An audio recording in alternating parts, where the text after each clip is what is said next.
Pomôžeme vám s niečím? Ale kdeže, ja len hľadám jednu knihu. No, ak mi poviete o nej trošku viac... bola to taká knižka s čiernym obalom, asi aj niečo po anglicky tam bolo v nadpise a celé to bolo veľmi napínavé. Máte na mysli nejaký psychologický thriller? Nie. Viete, napínavé to bolo trošku iným spôsobom. Knižnica od A po Z, časť 24. X nie je zákaz. Tajné potešenia v knižnici.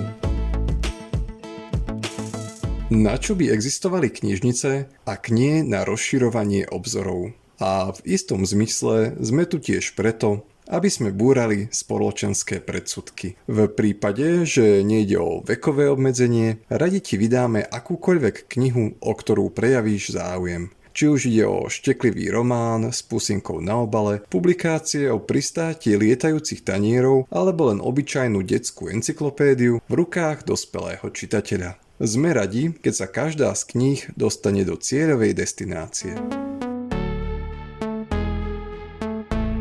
Čo by na to ľudia povedali?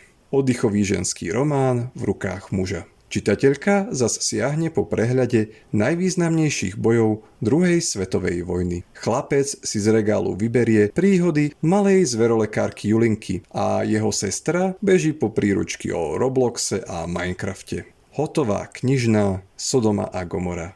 Máš pocit, že v našich hlavách prebleskujú práve takéto posudky? Predstav si, že by podobným spôsobom veci riešila napríklad predavačka pri pokladni. Pán Novák, bravčové ste už mali tento týždeň 3-krát. Pozor na cholesterol. Jožko, z tých cukríkov ťa budú bolieť zuby.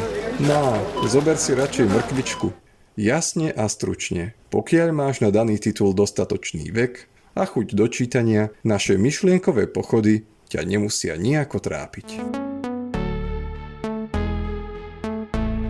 Jedna na oddych, jedna na potešenie. Ďalšiu si beriem, aby som pátral po pravde. Vďaka tejto si precvičím moje logické myslenie a naolejujem mozgové závity. Túto potrebujem, lebo chcem vedieť, o čom to všetci rozprávajú. Hentá sa páčila susede a o tejto mi básnila sestra.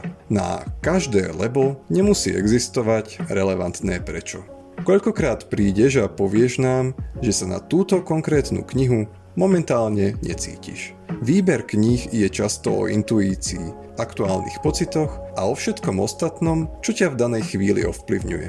Ťažko môžeme stavať tabu bariéry tam, kam nedovidíme. A hlavne sme radi, keď je práve knižnica tvojim tajným potešením. Dúfame, že i náš knižničný podcast sa pre teba časom stal guilty pleasure. Kebyže to nie je tvoj prípad, upozorňujeme, že na vytvorenie návyku ti zostávajú už iba 2 epizódy. Sme na Spotify, Podmaze i YouTube, tak neváhaj, klikni a počúvaj.